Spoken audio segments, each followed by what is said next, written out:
They say podcasts are going to replace books. I don't know about that, but I do think TRS clips will assist your learning process.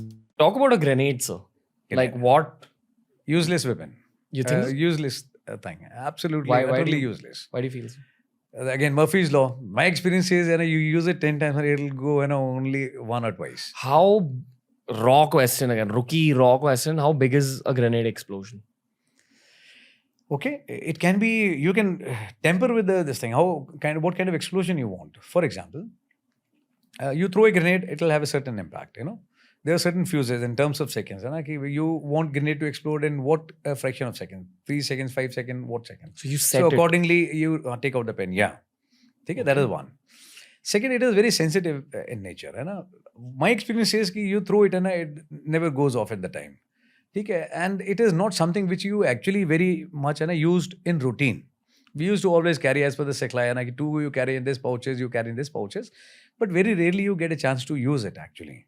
And it doesn't go off, then it is a blind. When you need to dispose of later on, you need to dispose it off.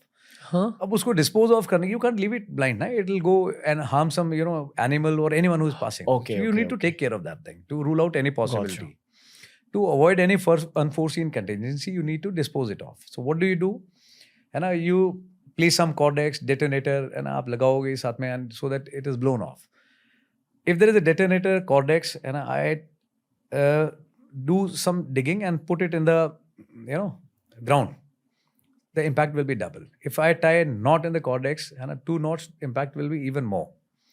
So you can change certain things. It is part of your training. But grenade, I don't consider. Never been fascinated. I'm sure 100%.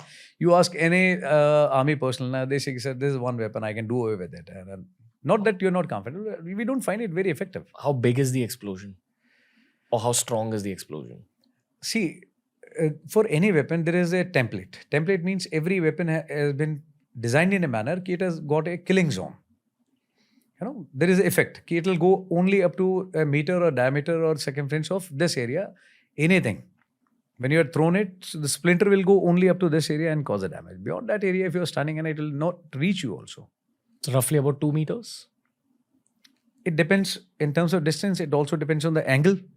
May not even be 2 meters or maybe 3 meters also. Mm.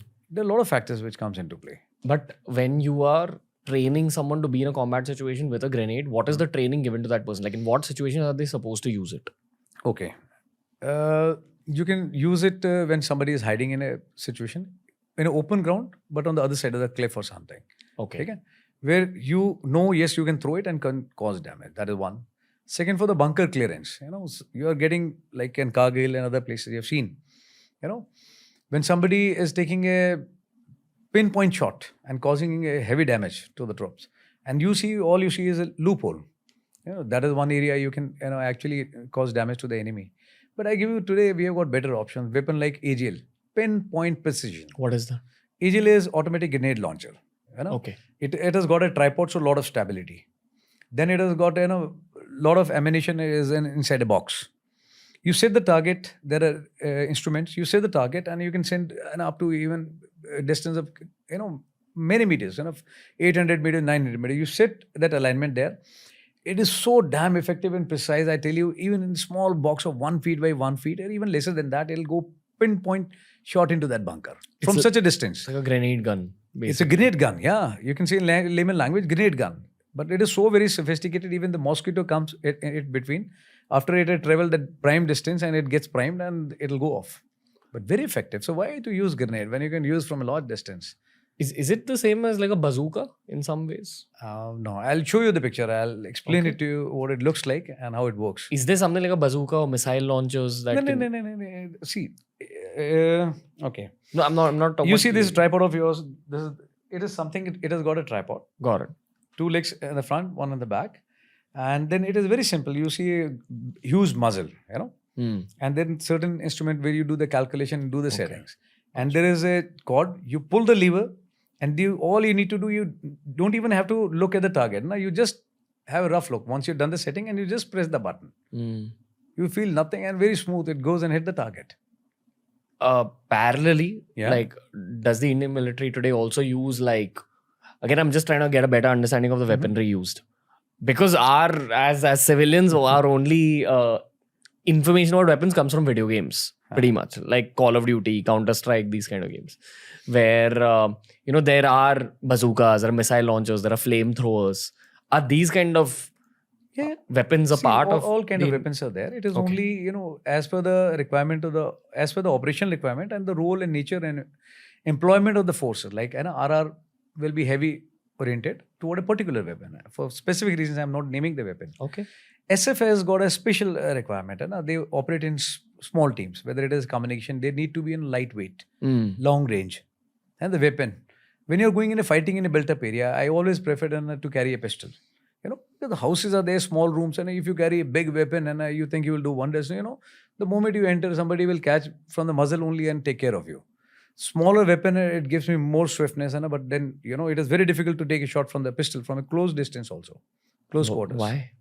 Yeah, there's a lot of jerk you get when you fire accuracy is less.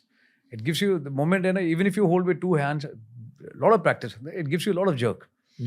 Take other weapon, and then like AK-47, it comes with a butt, it comes with a folded butt. You take support on your shoulder, that gives you a lot of stability. Your shoulder is holding it from here, you're holding it from the front, and you take a pen shot.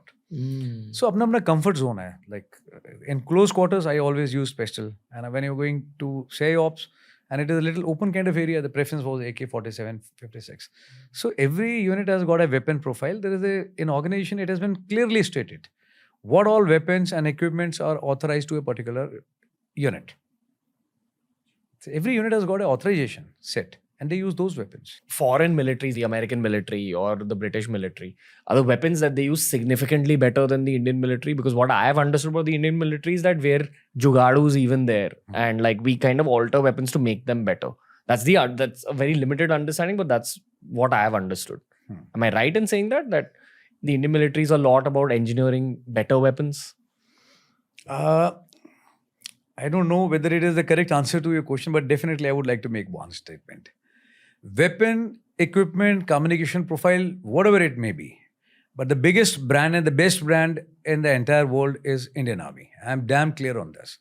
We are the only force, history has been testimony, our soldiers are the only potent and the capable soldiers who can actually fight a battle and are just surviving on water, jaggery, and muthi bhar chana. No other soldier is capable to do these wonders. Ours can. They've done it number of times. Endurance, mental or physical, the emotions they work with.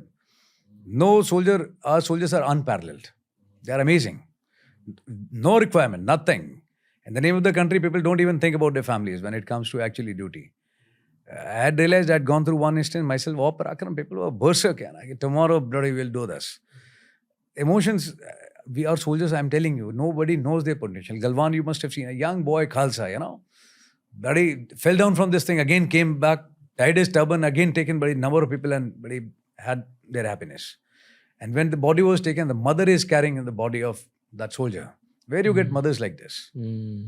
Weapon profile, I told you, it keep on changing. Men, it is always the men behind the machine. Our boys are the best.